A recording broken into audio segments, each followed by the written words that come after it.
नमस्कार, मैं दीपक कुमार पांडे, बिहार चीफ जनसंवाद times JBN 7 crime bureau. Sir, मैं आपसे पूछना चाहता हूं, आप आरएसएस के सदस्य कारणी के बहुत बड़े अधिकारी हैं। सर, पहले मैं आपका नाम जानना चाहूँगा। इंद्रेश कुमार। इंद्रेश कुमार सर, अभी आपकी दौरा कहाँ हो रही है सर?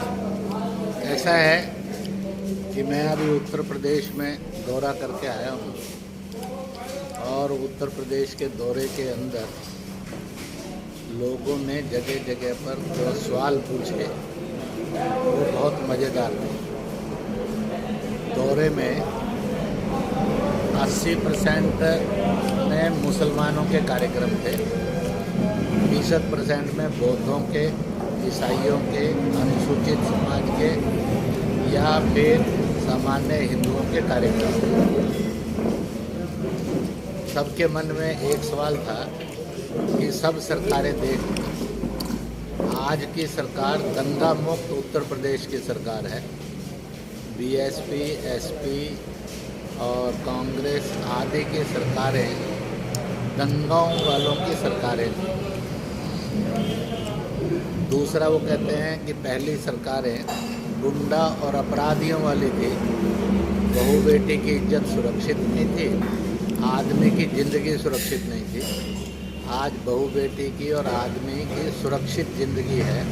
पहले गुंडा और अपराधी सड़कों पर था और अत्याचार करता था, अब वो जेल में है, इसलिए हम गुंडे और अपराधियों की दहशत से मुक्त है।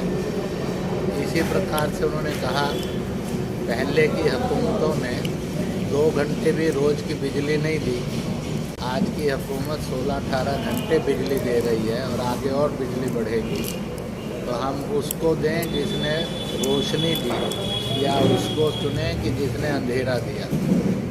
सर, अभी आप जो इस दौरे में आप चले हैं, तो क्या आप जनता को कुछ अपने प्रति आश्वासन भी देने के लिए निकले हुए हैं?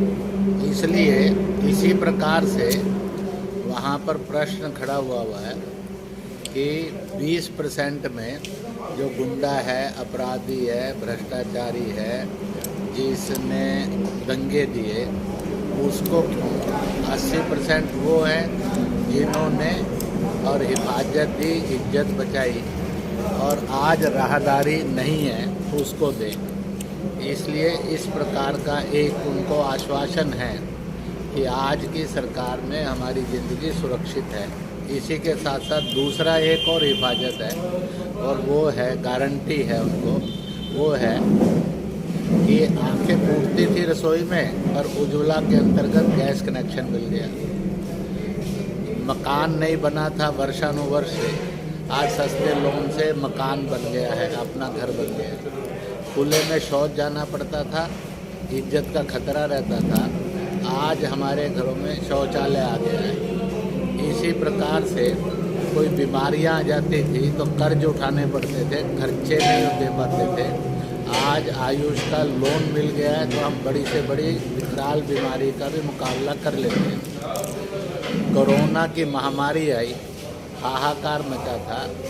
किसी पार्टी ने, दिल्ली से आप पार्टी ने मजदूरों को निकाल दिया कि कहीं भी मरो जाकर, और इधर नेताओं ने कहना शुरू कर दिया कि ये मोदी वैक्सीन है और इससे नपुंसकता आएगी। उन्होंने भी हमें मरने के लिए छोड़ दिया।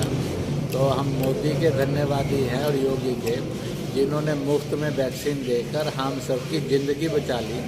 बाकी पार्टियां हमें मौत दे रही थी, धक्के मार रही थी, और इन्होंने हमारे को इज्जत दी, राशन दिया, आज भी राशन दे रहे हैं और साथ में हमारी ज़िंदगी की हिफाजत भी की। वो कह रहा है कि जिन्ना स्वतंत्रता सेनानी है, तो फिर प्रश्न खड़ा होता है, बहादुर शाह जफर, बेगम हजरत महल या गौस खान, खुदा बख्श, अशफाक, चंद्रशेखर आज़ाद, राम प्रसाद बिस्मिल, रानी झांसी, बापू और सुभाष और तिलक, ये इनका सत्याग्रहियों और स्वतंत्रता सेनानियों का घोर अपमान किया है। उसको क्यों वोट देंगे? जो सैनिकों का और स्वतंत्रता संग्राम सेनानियों का और सत्याग्रहियों का सम्मान करे, उसको क्यों नहीं देंगे? और इस प्रकार से वो जात में बांटते हैं, मजहब में लड़वाते हैं। ये जात और मजहब से ऊपर उठकर हर पार्टी वाले को, हर मजहब वाले को, हर जात वाले को, हर दीवान वाले को फ़ायदा मिला। उनकी हुकूमतें थी जिसके अंदर 100 चलता था, 85 करप्शन में चला जाता था, 15 जनता के पास पहुंचता था। आज बटन दबता है, 100% जनता के पास पहुंचता है।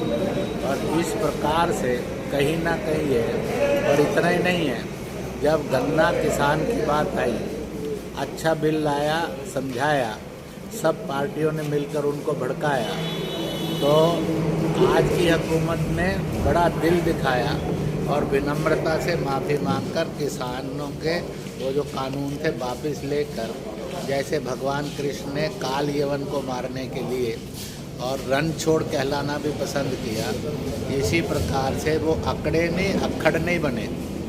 चीन ने माफ़ी नहीं मांगी आज तक कोरोना के लिए, कांग्रेस ने सिख कत्लेआम के लिए माफ़ी नहीं मांगी, और बहुजन समाजवादी पार्टी ने और जिन्ना को देशभक्त कहकर आज तक माफ़ी नहीं मांगी। और इसी तरह से तौकीर रजा कांग्रेस के और एसपी के मुसलमान नेता और AIMIM के ओवैसी ने कहा 25 मिनट मिल जाएं तो हम हिंदुओं को जीने नहीं देंगे। ऐसे सब हिंसकों की निंदा नहीं करते तो उनको क्यों देना, बल्कि जो शांति लाएं, सद्भाव लाएं, मजहब में लड़ाई नहीं, जात में बांटे नहीं, उनको क्यों नहीं देंगे। और इसलिए महिलाएं कहती हैं कि 3 तलाक के जुल्म से हमें जिसने निजात दिलाया उसको वोट देंगे। जिन्होंने हमें 3 तलाक के जुल्मों में बनाकर रखा हमारे ऊपर, और मेहर की भी तलवार और मेहर से भी निजात नहीं दिलवाई, अच्छी मेहर नहीं दी, उसका हल नहीं किया, उनको क्यों। और इस करके उनकी इच्छा है एक अच्छी हुकूमत दिल्ली में और उत्तर प्रदेश में है, यही हुकूमतों के लिए हम वोट करेंगे।